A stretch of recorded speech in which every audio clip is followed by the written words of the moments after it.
The lantern swung from his roughened hand like a small captured sun, and Ellen Whitfield stood in the doorway of the burning relay station with smoke in her hair and terror carved into every line of her face, staring at the man they called the weathered Marshal of Redrock Canyon, as though he were the last real thing left in a world that had just collapsed around her.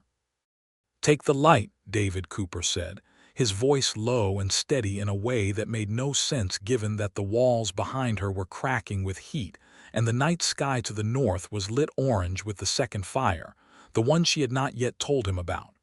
"I know these roads well." She did not move. She could not. Because the secret she had been carrying for 3 weeks, the secret that had brought her from Kansas City to this remote corner of the Arizona Territory in the first place, the secret that had gotten her employer shot and left her alone with a saddlebag full of evidence that powerful men did not want found. That secret was suddenly standing between her and the man holding out the lantern, as wide and uncrossable as the Colorado River in spring flood. "Marshal," she said, and her voice broke on the word. "There are things you do not know about why I am here." David Cooper looked at her with eyes the color of a winter sky, eyes that had seen betrayal in a dozen forms across 15 years of pinning on a star in territories where the law was mostly a rumor, and he said, "I expect there are, and I expect you will tell me when you are ready. But right now, Miss Whitfield, there are 3 armed men crossing the canyon floor, and they are not riding slow." He pressed the lantern into her hands. The glass was warm. The light inside it trembled. That was the moment everything began.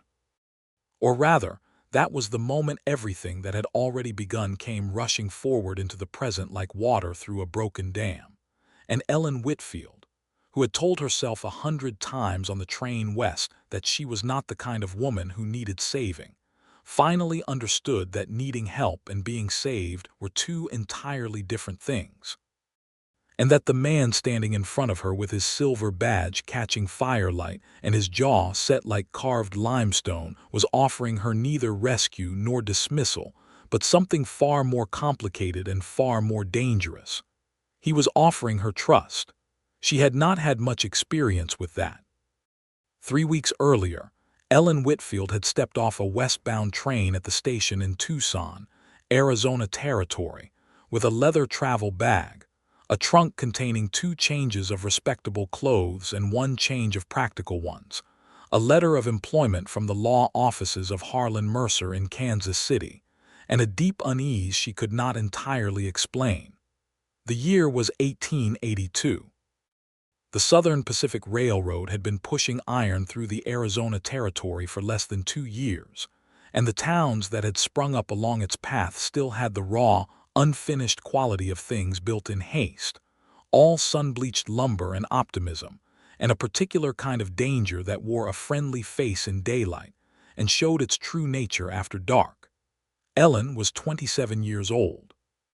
She had grown up in St. Louis, been educated in a small women's academy there, and had spent the last 4 years working as a legal secretary for Mr. Harlan Mercer, a respectable attorney who specialized in land claims and property disputes. She was competent, observant, and possessed of a precise handwriting that Mercer had once called a professional asset of the highest order. She was also, as she was uncomfortably aware, completely alone in a place where she knew no one and understood nothing. The employment arrangement had seemed straightforward enough when Mercer explained it. A client of his, a land surveyor named George Aldis, had been doing extensive work in the Redrock Canyon area of the Arizona Territory, documenting land boundaries for a series of proposed ranch sales. Aldis needed a secretary capable of organizing his field notes, preparing formal survey documents, and conducting correspondence with the land office in Tucson.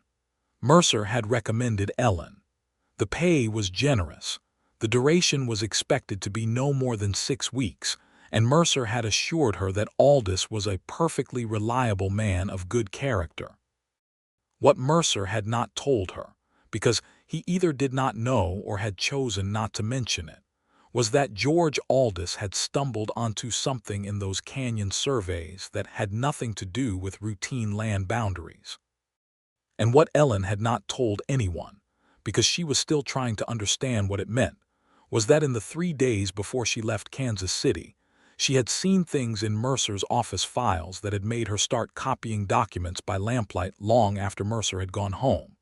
She had those copies folded into the lining of her travel bag. They were the most dangerous things she owned, and she had spent the entire train journey trying to look like a woman who was not carrying dangerous things.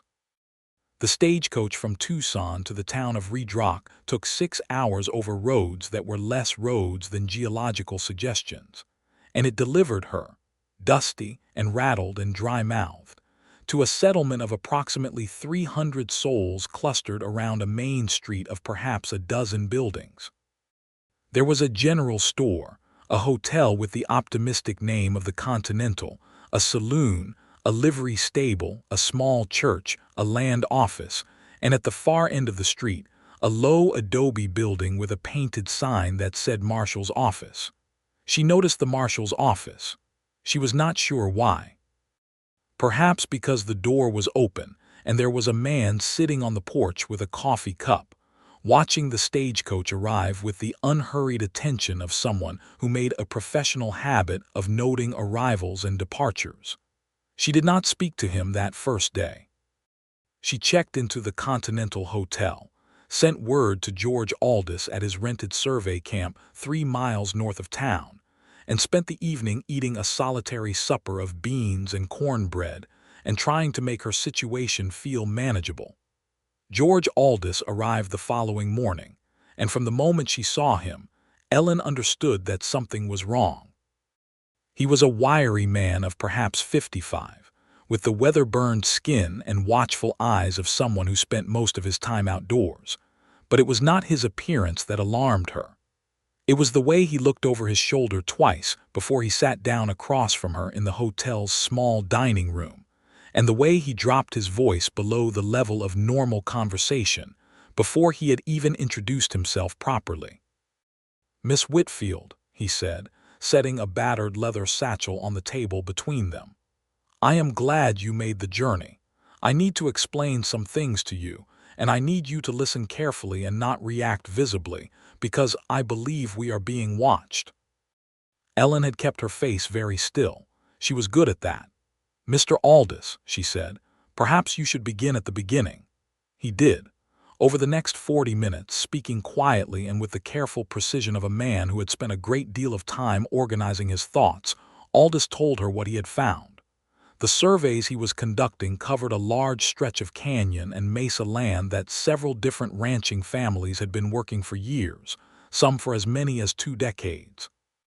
The land had never been formally titled because the original territorial grants had been issued under a series of exemptions that were, it turned out, fraudulent. Someone had filed false documents with the Territorial Land Office in Tucson.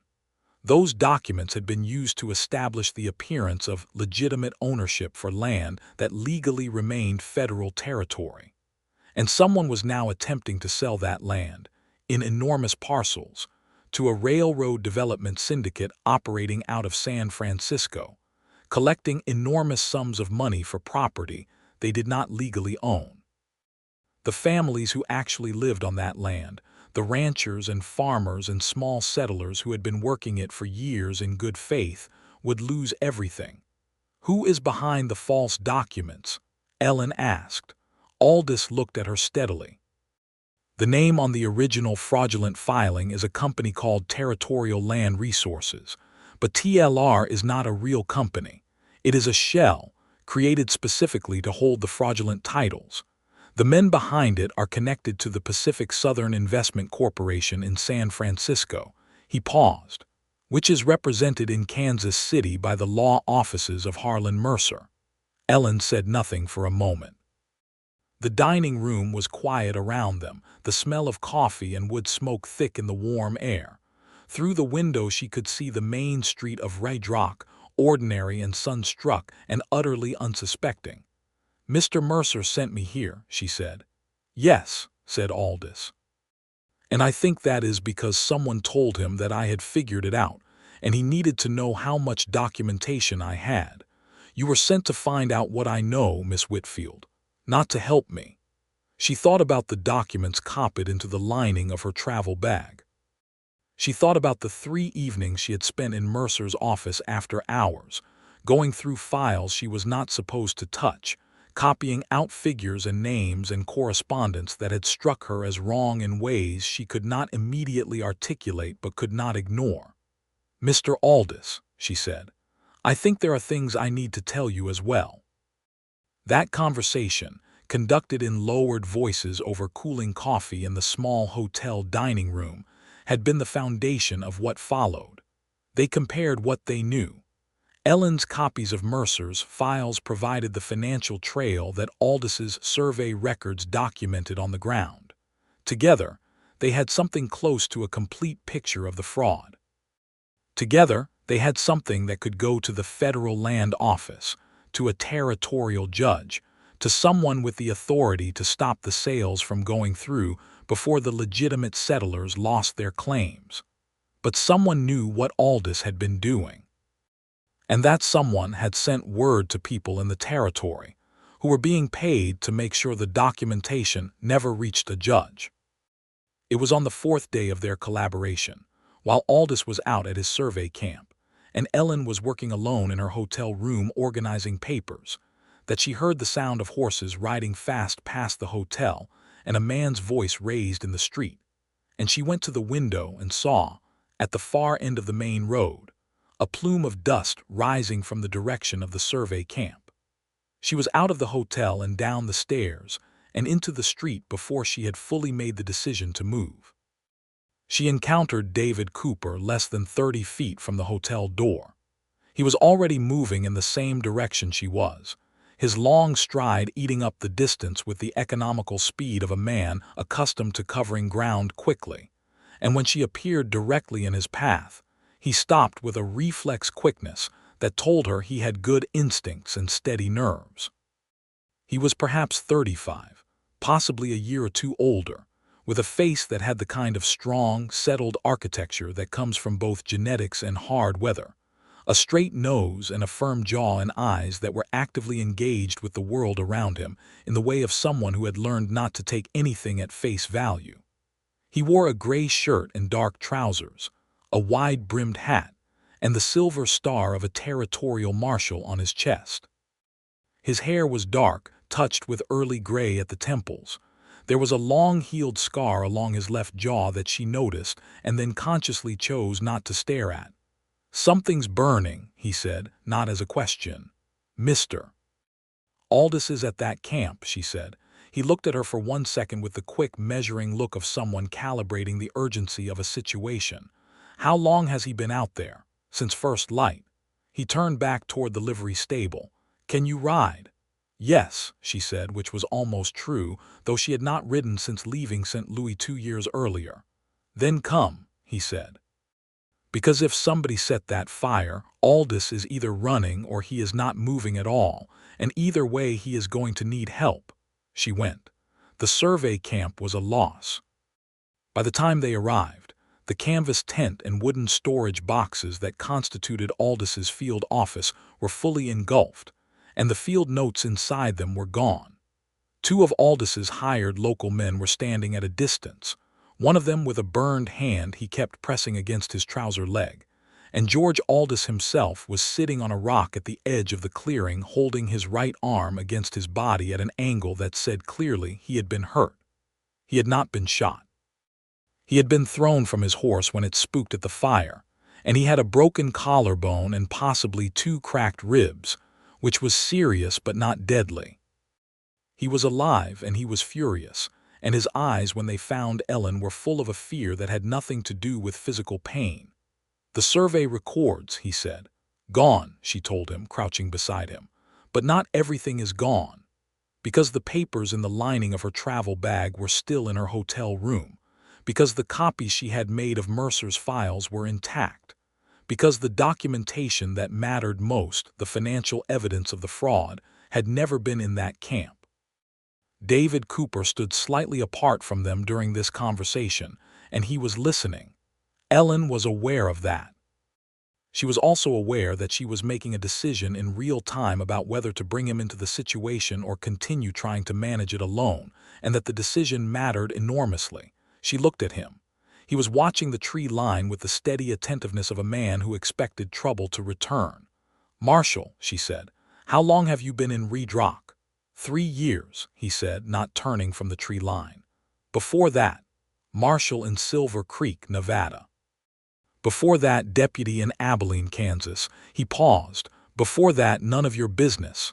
She almost smiled at that. "Do you know the name Territorial Land Resources?" That made him turn. His expression shifted in a way that was subtle but unmistakable, a quickening, a focus, as if a lamp had been turned up behind his eyes. "I know it," he said. "I have been looking at it for 6 months." The story he told them, as they helped Aldous back to his horse and began the slow return ride to town, was one that fit precisely and horrifyingly with what they already knew.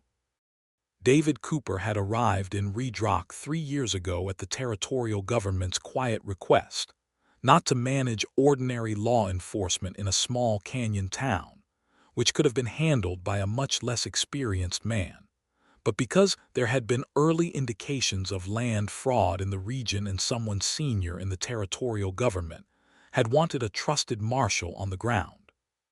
He had spent 3 years watching, gathering information, waiting for the fraud to become documented enough that a federal prosecutor could act on it. He had names.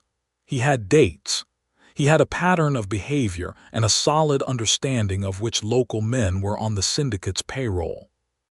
What he had not had was the financial documentation linking the territorial operation back to the investment corporation in San Francisco and linking that corporation to its legal representatives in Kansas City. He had not had what Ellen was carrying.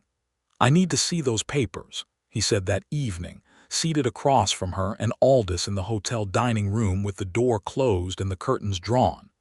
"And if I show them to you," she said, "what happens to them? What is the chain of custody? How do we ensure they reach someone who cannot be bought?" He held her gaze without flinching. "That is a fair question. I think you are an honest man," she said. "But I have recently learned not to trust appearances." Harlan Mercer presented a very convincing appearance of an honest man for 4 years. "What changed your mind about him?" David asked. She considered. "I went looking for something I was not supposed to find, and I found more than I expected.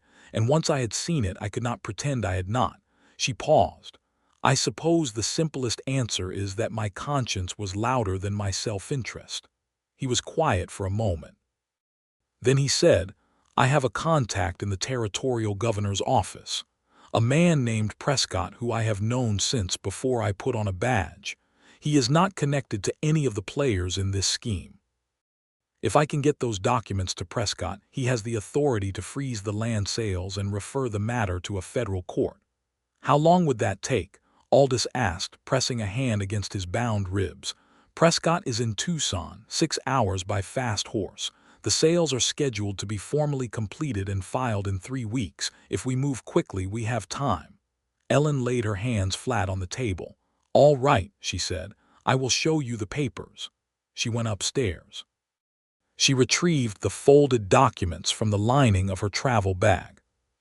When she came back down and spread them on the table, she watched David Cooper's face as he read, and she saw in the precise changes of his expression, the slight tightening around his eyes, the almost imperceptible tension in his jaw, that he recognized the names and figures he was seeing and understood their significance. "This is it," he said quietly, when he had read through everything. "This is the piece I have been missing." For a moment, looking at him, Ellen felt something she had not expected to feel. Something that was not strategic or practical or reducible to the situation at hand. It was the peculiar, slightly vertiginous sensation of recognizing a kindred quality in another person, the quality of caring about something beyond your own comfort, of being willing to move toward danger rather than away from it, because the alternative was to let something wrong continue unchallenged. She pulled the documents back toward herself and began sorting them into order. "Then let us figure out how to get them to Prescott," she said. The following days were busy and frightening in equal measure, with long work sessions poring over documents, careful conversations in low voices, and an increasing awareness that they were being watched. Two of the men David had identified as being on the syndicate's local payroll were in Redrock, and they were paying close attention to Ellen and Aldous. On the third day, the hotel clerk mentioned in passing that a man had asked which room Miss Whitfield was staying in and had been told. And that night, Ellen moved her important papers to a new hiding place and slept badly and woke before dawn to find that David Cooper had been sitting in the hallway outside her door for the last 3 hours without telling her.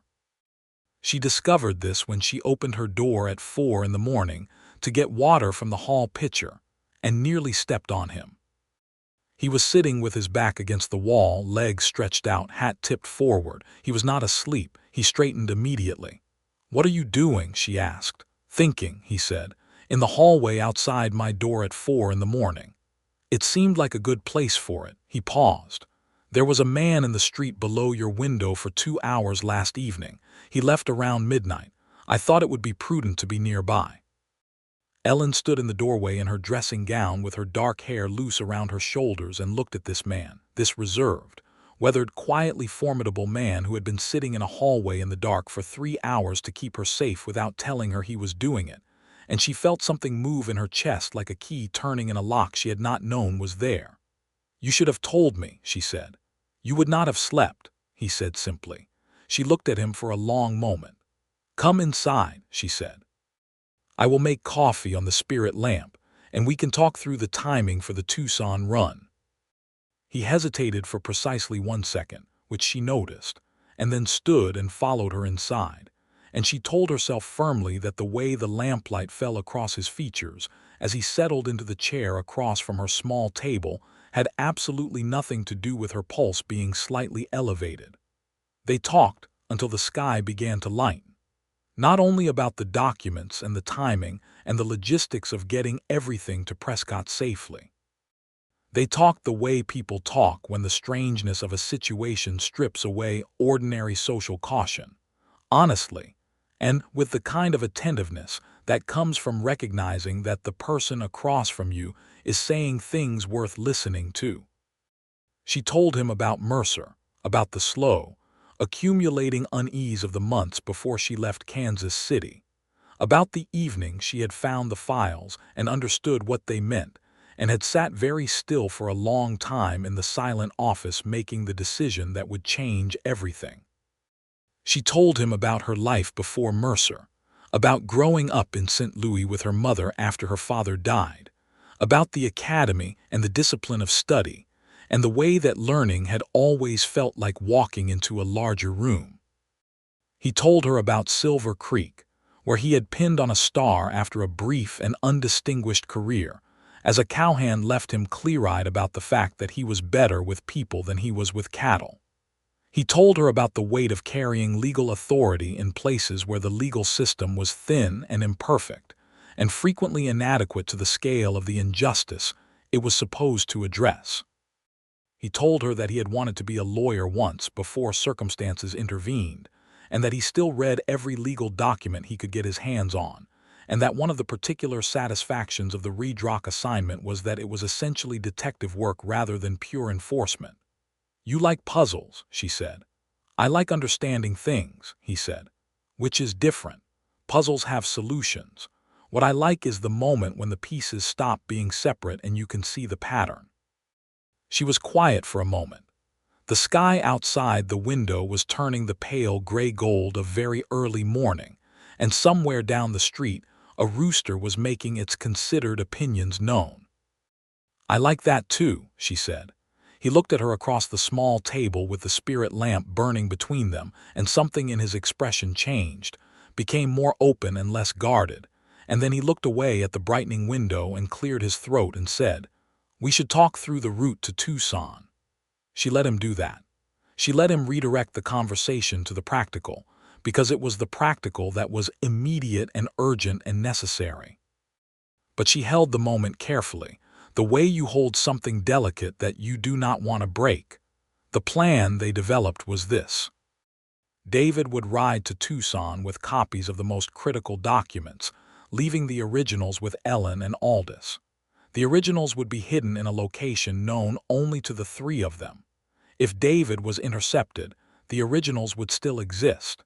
If the originals were somehow seized, David would still have the copies with Prescott. The redundancy was intended to make the scheme proof against single points of failure. They did not anticipate that the syndicate's men in Redrock had been more thorough than they realized. On the morning David was supposed to leave for Tucson, Ellen woke to a strange, sharp smell and looked out her window to see smoke. Not from the direction of the survey camp this time, but from the relay station on the eastern road, the small building that served as a waypoint for mail and stagecoach changes, which sat at the head of the canyon about 2 miles from town. And when she looked north, she saw a second column of smoke rising from a different direction entirely, which meant that whatever was happening was coordinated, and which meant that someone was trying to seal off the roads. She was dressed and out of the hotel inside of 5 minutes. David met her in the street. He had been awake already, watching from the Marshal's office, and his face was very still in the way that she had come to understand meant he was thinking fast. "They know we are moving today," he said. "The hotel clerk," she said. "Most likely. The relay station road is blocked. I need to know which roads are still clear. You cannot ride to Tucson." "Not tonight, no," he looked at her. "But you can get out. There is a back road through the canyon to the southern relay point at 3 Forks. It is not an obvious route. I can give you a good horse and a head start while I keep their attention here." "You would stay here," she said. "I know these roads better than anyone they could send. And I have the authority to hold men if I can get them into custody. You need to get the documents to 3 Forks and meet the morning stage to Tucson." She looked at him steadily. "That is a significant risk for you." "Less risk than it looks," he said. "I know this canyon. I have 3 years of knowing it." There was something happening in the space between them that was not about the logistics of the situation. She was aware of it with a precision that was almost uncomfortable. He was offering to put himself in the direct path of the danger so that she could get out. He was offering this not as a transaction or a strategic calculation, but as something more immediate, something that had its foundation in the 3 days and 3 nights of working together in close proximity, and the long early morning conversation, and the cumulative weight of every exchange in between. She wanted to tell him not to. She wanted to tell him that she was not going to walk away and leave him to face this alone, and that wanting was not practical or strategic. It was simply what was true. But George Aldous was injured, and the documents were in her possession, and 3 weeks of careful work and real risk were hanging on what happened in the next few hours, and she was not the kind of woman who let wanting override reason. "All right," she said. He gave her a good horse from the livery and a lantern for the canyon road, because the back route was partially shaded even in daylight, and there were stretches where the light was poor. He gave her careful instructions about the turns and the landmarks. And then they stood for a moment at the edge of town with the smoke rising to the east and the sound of horses somewhere in the canyon and the early morning air very cool and clean against her face. He took the lantern from the saddle hook where he had hung it and held it out to her. "Take the light," he said. "I know these roads well." She took the lantern. The glass was warm where his hand had held it. And she looked at him with everything she wanted to say sitting fully formed and completely unspoken somewhere in the space between her sternum and her throat, and she said, "Be careful, David." It was the first time she had used his given name. She saw him register it. "Go," he said quietly. "I will find you at 3 Forks." She rode.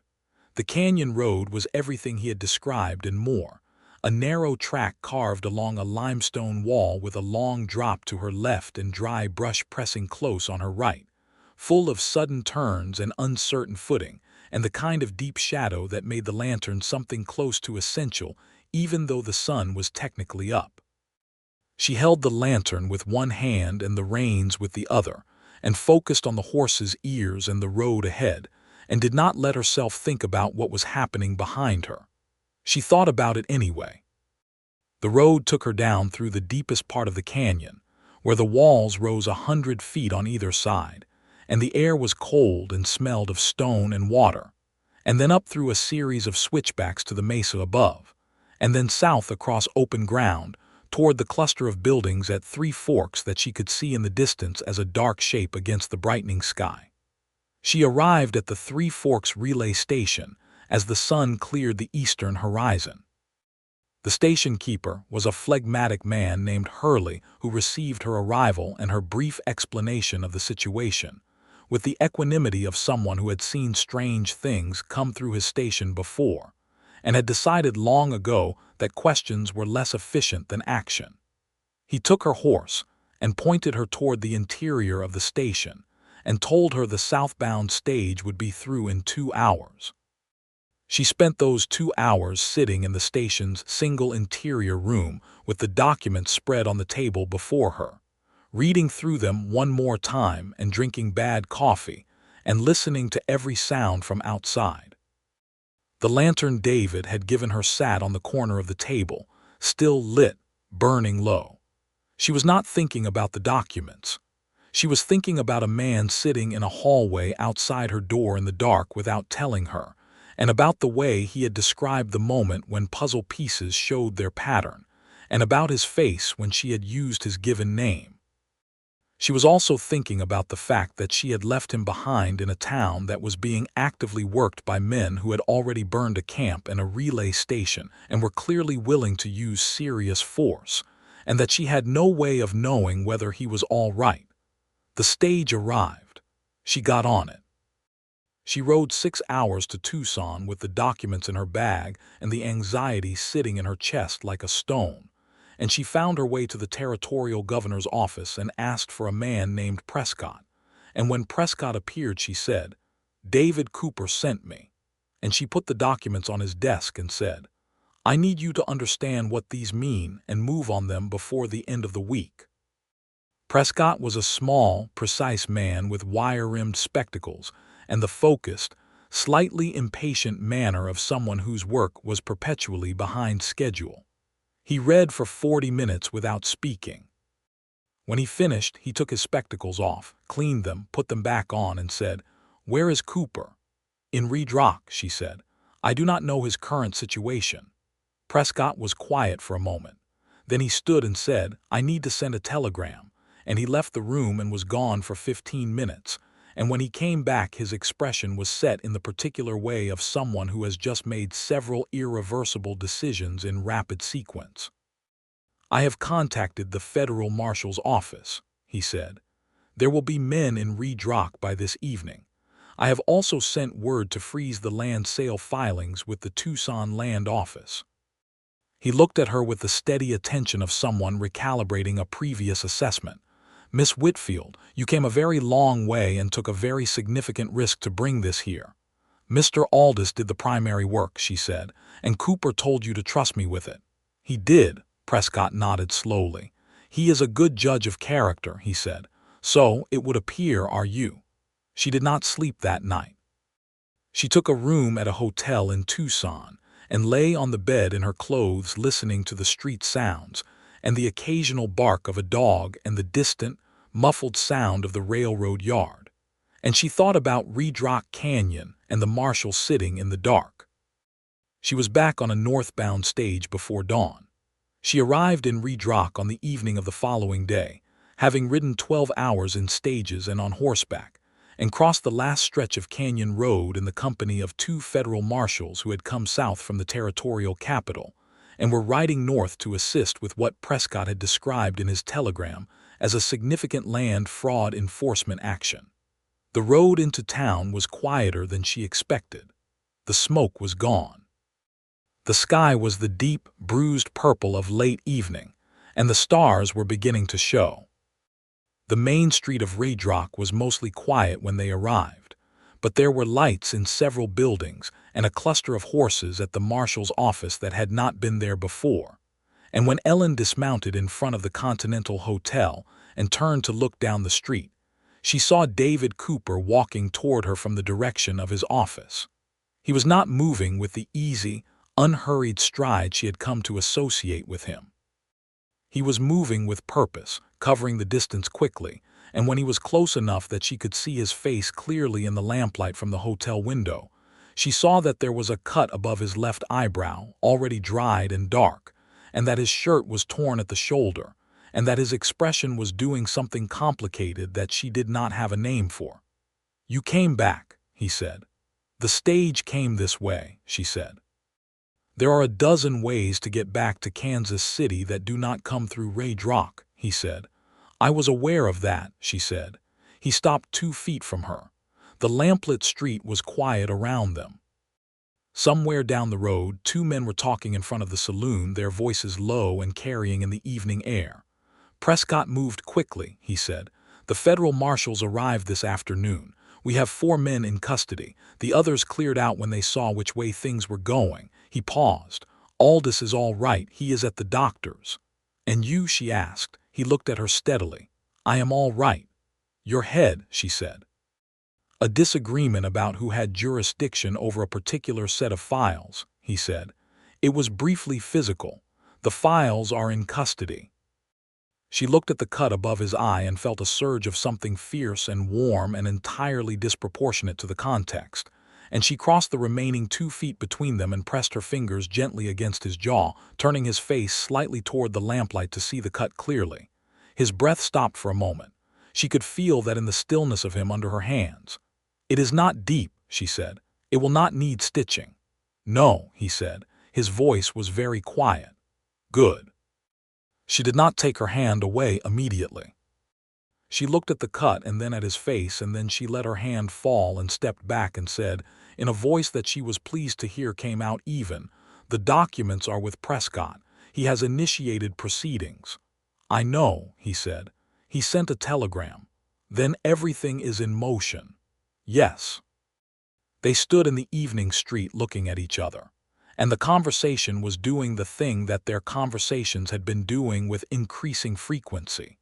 The thing where the surface words and the actual content were different things, where what was being said between the lines was louder than what was being said aloud. Ellen was aware of it the way you are aware of a tide coming in, the steady, inevitable, irresistible advance of something much larger than the individual moments composing it. "I should go inside," she said. "I have been traveling since before dawn." "Yes," he said. "You should rest." Neither of them moved. "David," she said. "Ellen," he said. And his voice on her name had the particular quality of something that has been held back for a while finally being let out, careful and direct and unmistakably real. "I am very glad you are not more seriously hurt," she said. "I am very glad you made it to Tucson," he said. They were still standing 2 feet apart in the lamplit street, and there were a dozen things between them that had not been said and were accumulating weight by the moment. And then a door banged open somewhere, and one of the federal marshals called out to David with a question about custody procedures. And the moment shifted, and David turned his head briefly toward the sound and then looked back at her with an expression that was somehow both resigned and quietly certain. "Go rest," he said. "Tomorrow there will be a great deal of paperwork," she almost laughed. "There is always paperwork," she said. "You are very good at it, I understand." "Impeccably good at it," she agreed. "Good night, Marshal." "Good night, Miss Whitfield," he said. She went inside. She sat on the edge of her bed in the lamplight and felt the day releasing its grip on her muscles one section at a time and thought, with a clarity that was both exhilarating and slightly terrifying, that she was in serious danger of being in love with the weathered Marshal of Redrock Canyon. She was in Redrock for another 2 weeks while the legal proceedings were initiated, and the documentation was formally transferred to the relevant federal authorities. George Aldous, recovering slowly and with considerable complaint about his ribs, worked with David and the federal marshals to document the survey evidence. Ellen organized and formatted all of it, which was a substantial amount of work, and which kept her occupied and in close proximity to David Cooper for the better part of every day. They did not talk about the night in the lamplight street. They talked about everything else. They worked side by side in the Marshal's office, which was a small adobe room with 2 desks and a locked cabinet and a single window looking out onto the main street. And Ellen discovered that David was exactly the kind of person she had suspected him to be from the early morning conversation in her hotel room.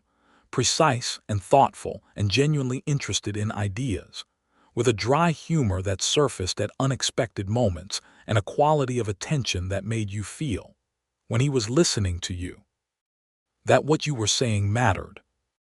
She also discovered that he could be stubborn to an almost geological degree about certain things, particularly about accepting help when he was tired, and that he had a habit of working long past the point where it made sense, and that he kept a small collection of books in the bottom drawer of his desk, including a well-worn copy of Blackstone's commentaries that had penciled annotations in the margins going back what appeared to be a decade. She found the books by accident looking for a pen, and when she held up the Blackstone with a questioning look, he said without any defensiveness, "I told you I wanted to be a lawyer once." "You still could," she said. He was quiet for a moment. "The territory needs marshals more than it needs lawyers," he said. "There are plenty of lawyers. Not particularly good ones from what I have recently seen," she said. He laughed. It was a real laugh, unguarded and warm, and it was the most unguarded she had ever seen him, and she filed it carefully in the collection of things about him that she was, without entirely deciding to, accumulating. On the 12th day, a letter arrived from Prescott confirming that the federal court had accepted the case, that the land sales had been formally halted, and that arrest warrants were being issued for the principals of the Pacific Southern Investment Corporation and for Harlan Mercer in Kansas City. The letter was addressed to David, but Prescott had written a note at the bottom that said, "Please convey my profound thanks to Miss Whitfield, whose documentation made this case possible, and whose initiative in bringing the matter forward may well have prevented one of the largest land fraud proceedings in territorial history." David read the letter and then handed it to Ellen without comment. She read it. She set it down carefully on the desk. "Well," she said. "Well," he agreed. She looked out the window at the dusty main street of Redrock, with its low buildings and its dry heat, and the canyon walls rising red and ochre in the afternoon light behind the town, and she thought about Kansas City, which she had left less than a month ago, and which felt enormously far away. Not in miles, though it was far in miles. Far in the sense of belonging to a different part of her life, a part that had closed quietly behind her somewhere on the road between the relay station and Three Forks. "Prescott's letter says the legitimate settlers' land claims will be supported," she said. "Yes, the families who were working that land will be able to file proper titles. The federal government will honor their established presence." David's voice carried a satisfaction that was genuine and deep. "That was the piece I was most concerned about. The fraud itself will be prosecuted, but the remedy for the people who were actually harmed, that was what needed to be protected." "You have been thinking about those families for 3 years," she said. "Some of them I know by name," he said. "I have been to their ranches, sat at their tables. They trusted that the land they were working was theirs." He paused. "They were right to trust that. They just did not know they were going to have to fight for it." She looked at him. He was looking at the window, at the street, at the canyon walls beyond, and his face had the expression she had come to associate with the things he cared about most, quiet and intent and without performance. "David," she said. He turned. "I have been thinking about whether to go back to Kansas City," she said. His expression did not change, but something shifted behind it. A quality of stillness that was different from his ordinary stillness, more concentrated. "What have you been thinking?" he asked. "That there is nothing particularly compelling waiting for me there," she said. "My employment with Mercer is obviously concluded. I have some savings. I have a set of skills that seem to be broadly useful." She kept her voice even, matter-of-fact, which was difficult because her heart was doing something rather loud against her ribs. "I have been thinking that there might be work in Tucson or here in Redrock for someone who can organize legal documentation and correspondence for the Federal Land Office during the transition period." He held her gaze. "There might be," he said. Prescott mentioned something about needing someone to manage the case records. It is a significant amount of documentation. I am aware of that, she said. I organized most of it. Yes, he said. Another moment passed. Ellen thought, with considerable clarity, that she had done enough of the conversational work in this particular direction, and that if David Cooper had something to say, he was going to have to be the one to say it. He stood up from his desk and walked to the window and stood with his back to her for a moment, which she might have found disconcerting if she did not by now have a fairly good understanding of the fact that he processed things in motion, on his feet, looking at something neutral while he organized his thoughts. "Ellen," he said, to the window. "Yes," she said. He turned around. "I would like to ask you something that has nothing to do with the Prescott case or the land office or legal documentation." "All right," she said. "I would like to ask if you would be willing to have supper with me this evening, not as a professional consultation, as something that is not a professional consultation." She looked at him standing there against the window with the afternoon light behind him and the battered Blackstone on his desk, and the cut above his eye healing clean, and the silver badge on his chest catching the light, and she felt the whole accumulation of the last 2 weeks shift and settle into something that was not anxiety or urgency, or the particular focused intensity of work that matters, but something warmer and steadier and more permanent. "Yes," she said. "I would like that very much." The supper was at the Continental Hotel's dining room, and it was considerably better than their previous meals there, because the cook had recently acquired a supply of fresh vegetables and used them with enthusiasm.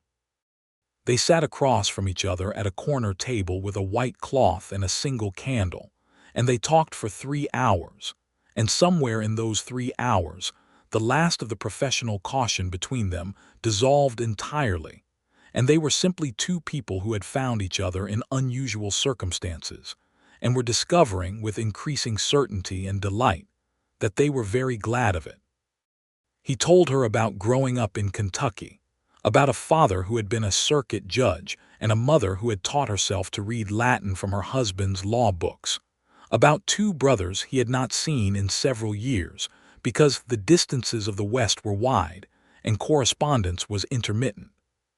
He told her about the specific day he had decided to become a marshal, which had involved a bank robbery, an injured storekeeper, and the particular clarity of understanding exactly what you were supposed to do in a crisis without needing to be told. She told him about her mother, who had raised her with a fierce, precise love and an unwavering conviction that education was the most reliable form of protection available to a woman in a world that was not always inclined to protect them.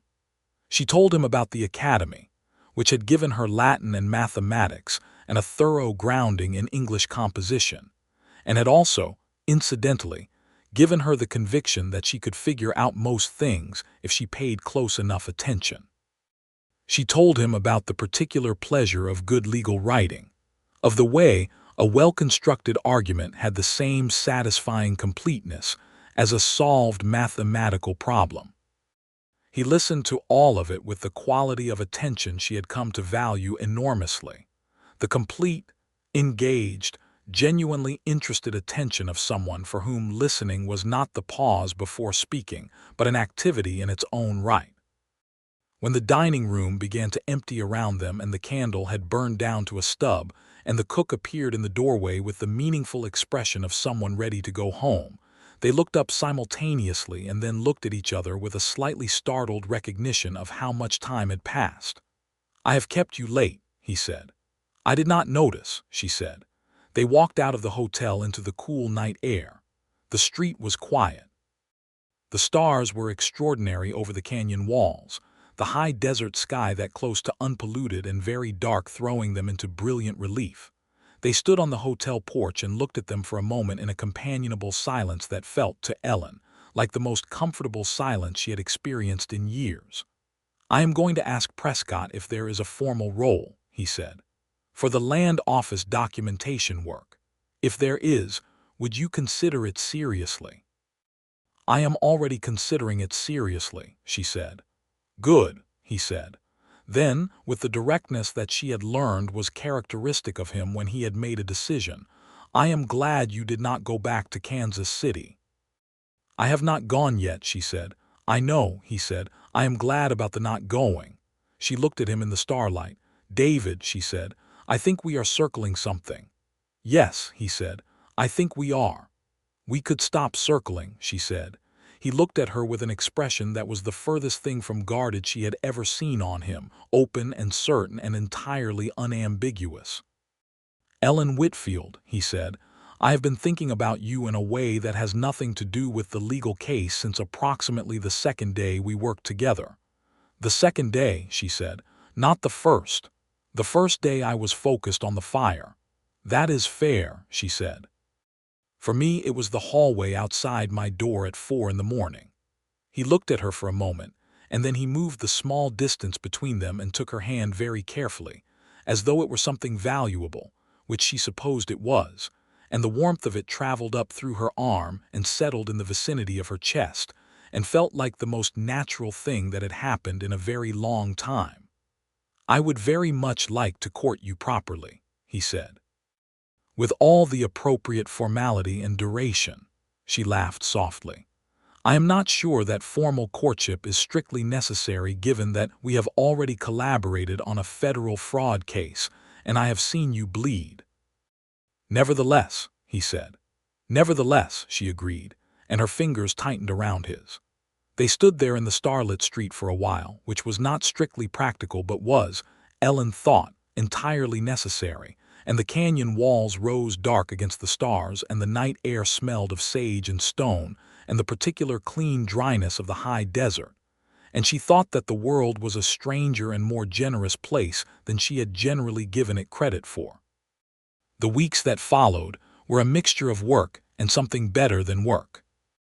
Ellen stayed in Redrock and formally accepted the position that Prescott arranged with the Federal Land Office, which involved organizing and maintaining the documentation for the fraud case and the subsequent land title restoration proceedings for the affected settlers. It was important work, and it suited her well, and having an office in the same building as the Marshals allowed for a frequency of proximity that she was not going to pretend was entirely coincidental.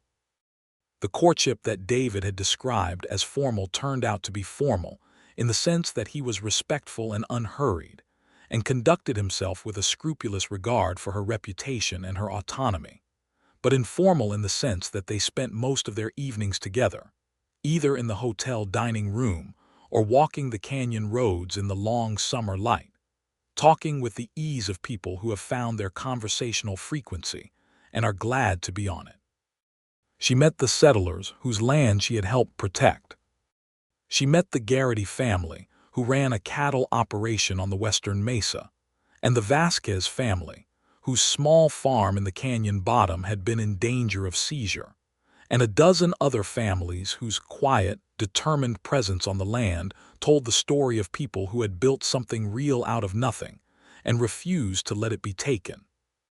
They were grateful in the direct, practical way of people who do not have time for elaborate expressions, and several of the women looked at her, and then at David, with an identical expression of knowing satisfaction that Ellen found both transparent and rather touching.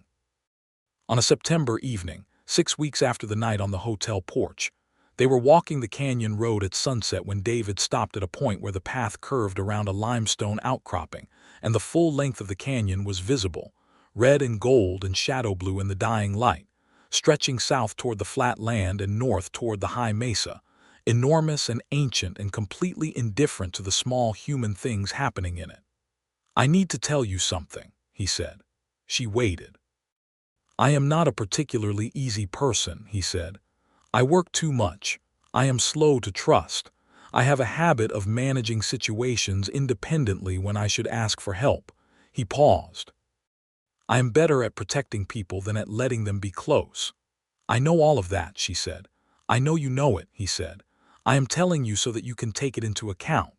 She looked at the canyon, at the light moving on the walls, at the long familiar road they were standing on. "David," she said, I left a secure employment situation and traveled alone to a territory I did not know to pursue a matter of conscience without a clear plan for what came after. She turned to look at him.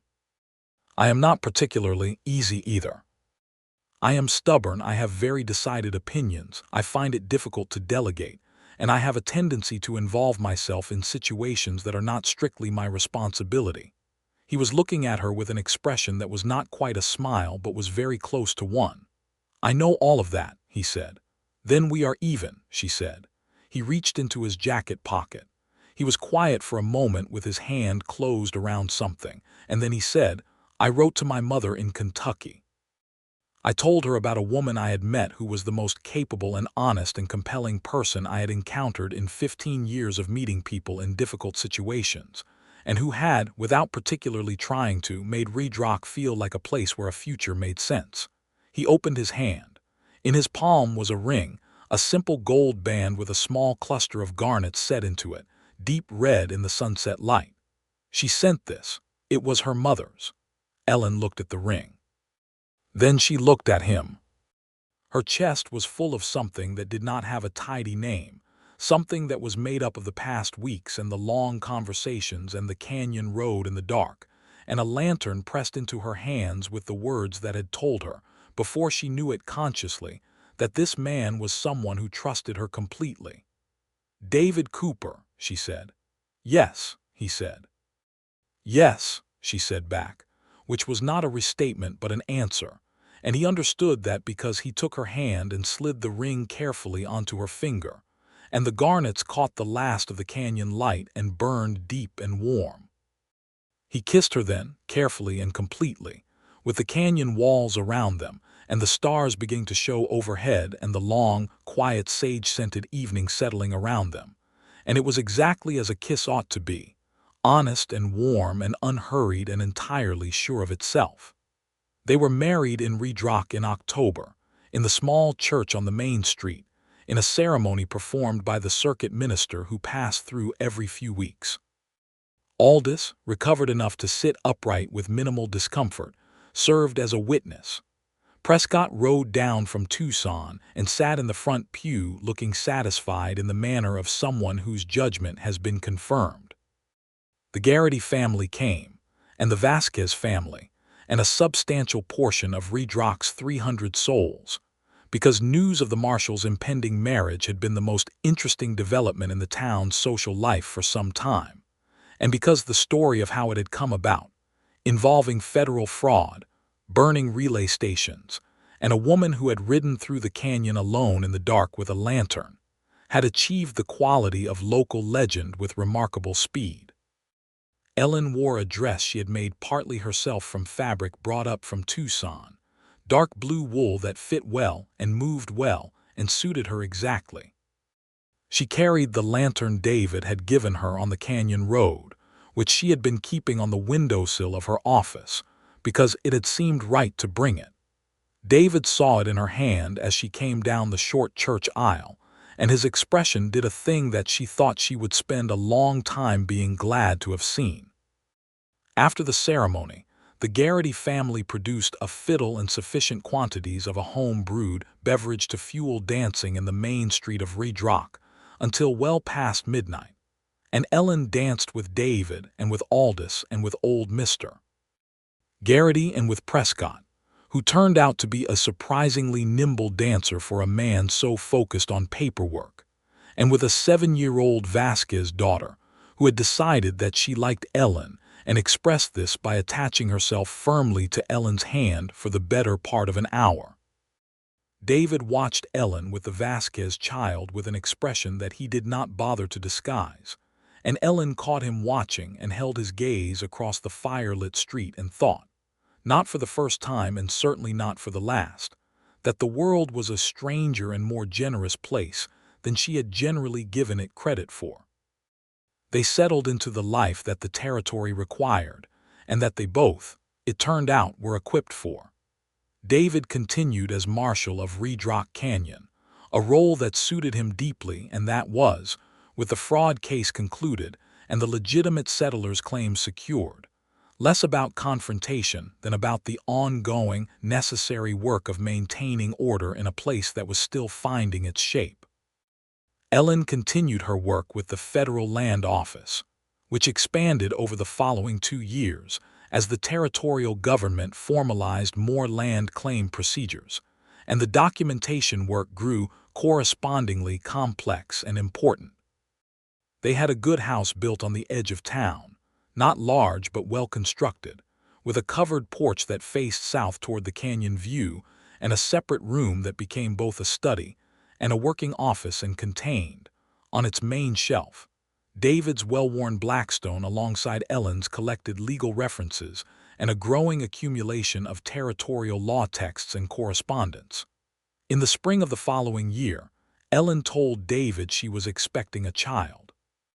He was sitting on the porch with his coffee, reading a letter from his brother in Kentucky, and when she came out and sat down beside him and told him, he set the letter down very carefully and looked at her with an expression she had never seen on him before, something that was simultaneously absolute stillness and enormous movement, as though everything very deep in him was shifting and settling. He said, "Ellen," and then he did not say anything else for a long moment, and then he put his arm around her and she leaned her head against his shoulder, and they sat on the porch looking at the canyon walls in the morning light, and that was enough. Their son was born in November, a large and vigorous boy with dark hair and his father's pale eyes, and a set of opinions about the world that he expressed at considerable volume from his very first moments. They named him James Henry Cooper, James for David's father and Henry because Ellen had always liked the name, and from the first day he was in the house he filled it in the way that a new person does, with his own particular presence and requirement, changing everything simply by being there. David with the baby was a revelation and not a surprise. He was careful and competent and entirely unsentimental about the practical aspects of infant care, which Ellen found both amusing and deeply endearing. He also had a habit of sitting in the evening with James in his arms, rocking very slightly, and talking to him in a low voice about whatever he happened to be thinking about: the law, the canyon, the stars, the history of the territory, and Ellen would listen from the other room and feel a quality of happiness that was quieter and deeper and more durable than anything she had expected happiness to be. James grew. He learned to walk on the porch and to talk with the enthusiastic imprecision of a toddler, and to follow his father around the yard with a devotion that was matched only by his interest in his mother's papers, which he treated as raw material for artistic projects whenever he could get access to them. The land fraud case concluded formally in early 1884, when the principals of the Pacific Southern Investment Corporation were convicted in federal court. Harlan Mercer in Kansas City received a sentence of 3 years and was disbarred. Prescott wrote to David and Ellen with the news, adding a characteristically dry note that justice in the territorial era was imperfect, but occasionally, with sufficient documentation, achievable. Ellen framed Prescott's letter and hung it in the study. In 1884, David was offered the position of territorial marshal, which would have meant moving to Tucson and managing a much larger territory. He discussed it with Ellen for a long time, over several evenings, going through every aspect of it with the thoroughness he brought to things that mattered. She told him what she thought, which was that Redrock was their home and that James was happy there, and that the canyon settlers, whose claims were now legally secured but whose ongoing relationship with the law was best maintained by someone they knew and trusted, would be poorly served by the appointment of someone new. She also told him that if he wanted the Tucson position for his own reasons, she would support that fully, and she meant it. He thought about it for 3 days. Then he wrote to the territorial government and declined, with thanks, and wrote a separate letter recommending a younger marshal in the Eastern Territory for the position. He showed Ellen the letters before he sent them. She read them, nodded, and handed them back. "No regrets?" she asked. "No," he said. "Everything I want is here." The canyon roads continued to know him. He rode them in all weathers, in the burning summer heat and the brief sharp winters when snow touched the mesa tops and the canyon air turned crystalline and cold. And he knew them the way you know things that have been part of your daily life for years, not as information but as something deeper and more physical, a knowledge in the muscles and the bones, a familiarity that lived below thought. In 1885, Ellen discovered she was expecting a second child. This time she told him in the study, where he was working at his desk, and this time his reaction was quicker and less still, and he stood up and came around the desk and put his arms around her, and she laughed because she had not expected that from him, and it was wonderful. Their daughter was born in March, smaller than James had been and immediately, demonstrably, in possession of a personality that would prove to be formidable. They named her Clara Ruth Cooper, Clara for David's mother and Ruth because Ellen liked the sound of it alongside Clara, and she came into the world with the same opinionated vigor as her brother, but with an additional quality of focused watchfulness that made visitors comment, not always accurately, that she had her mother's eyes. She did have her mother's eyes. She also, it became apparent very quickly, had her father's precise attention to detail, and her mother's inclination to notice things she was not supposed to be noticing, which was going to cause challenges down the road, and which David and Ellen discussed with a mixture of concern and suppressed pride. James, at 2, was suspicious of his sister for approximately 4 days, and then became her devoted ally and protector with a thoroughness that made them both exhausted and relieved in equal measure.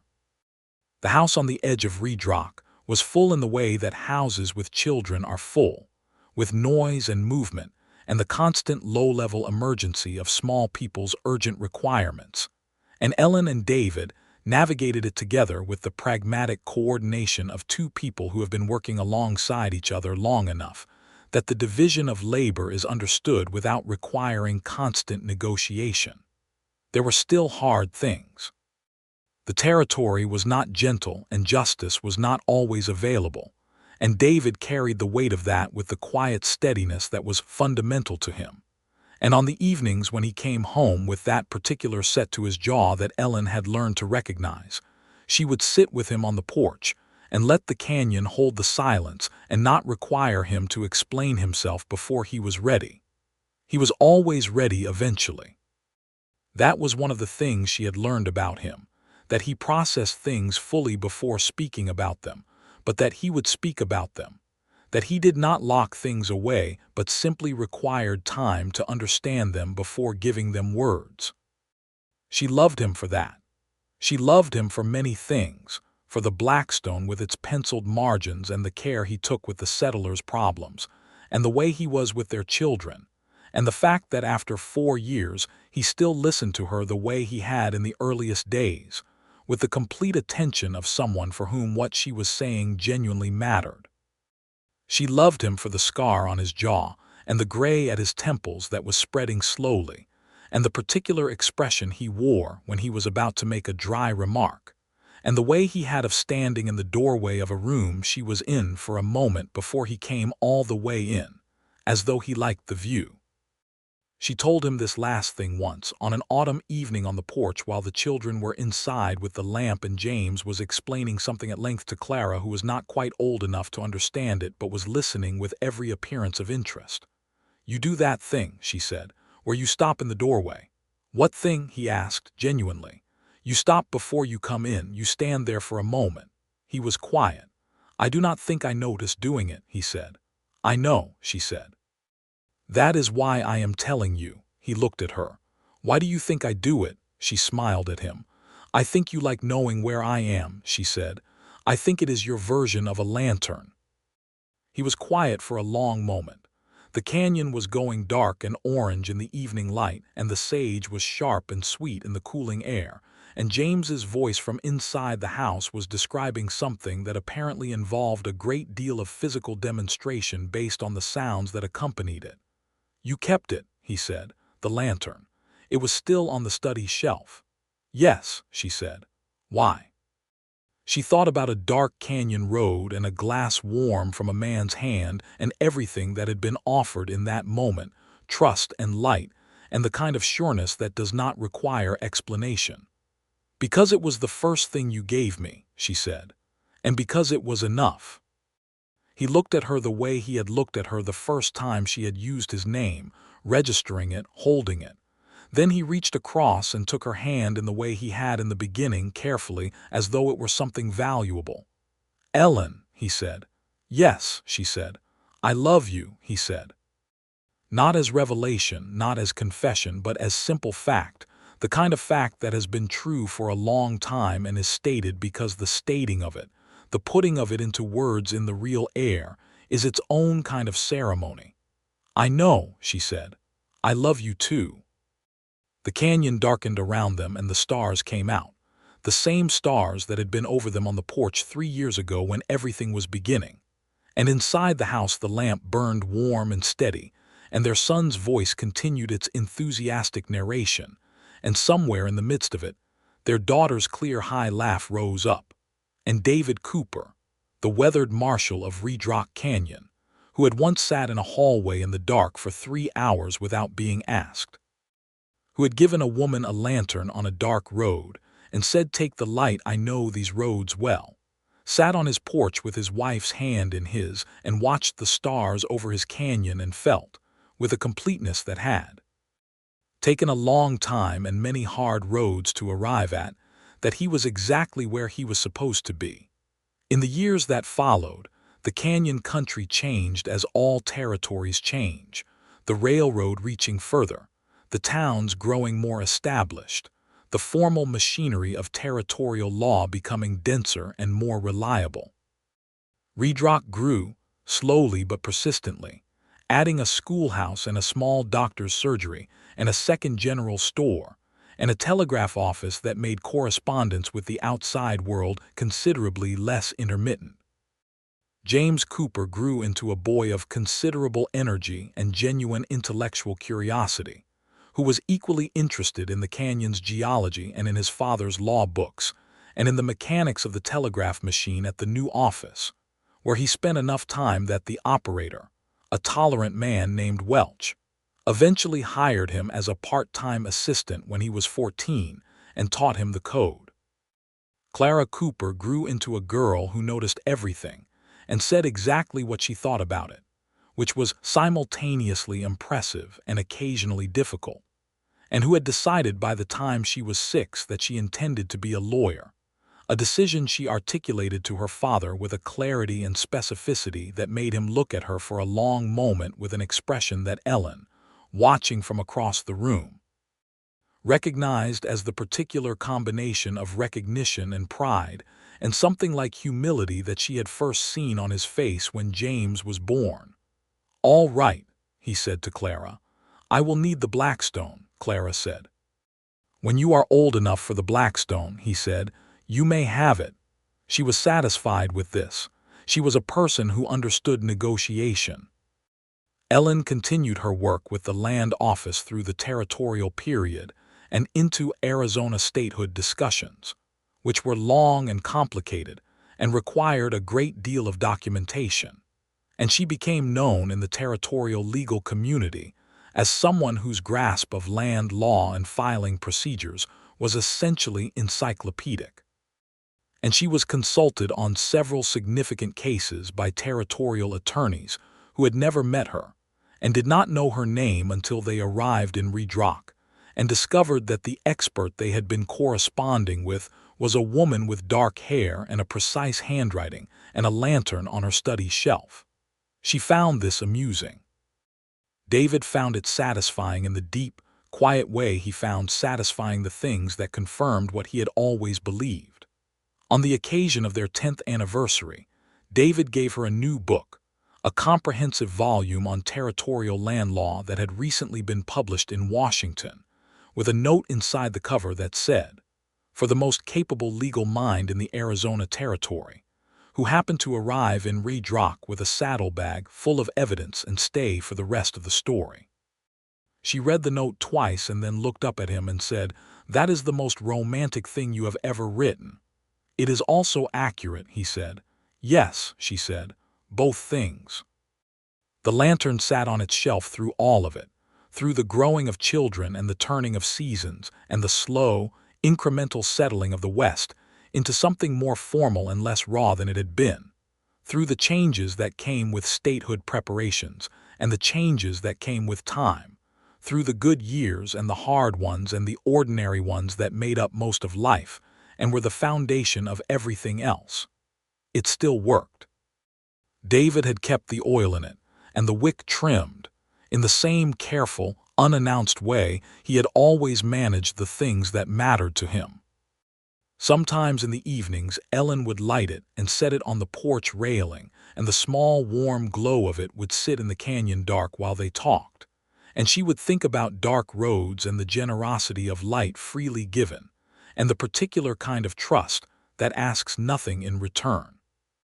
The weathered Marshal of Redrock Canyon and the woman who had arrived with a saddlebag full of evidence and stayed for the rest of the story sat on their porch in the evening of many years, with the canyon around them and the stars overhead and the sound of their children inside the house and the lantern burning between them.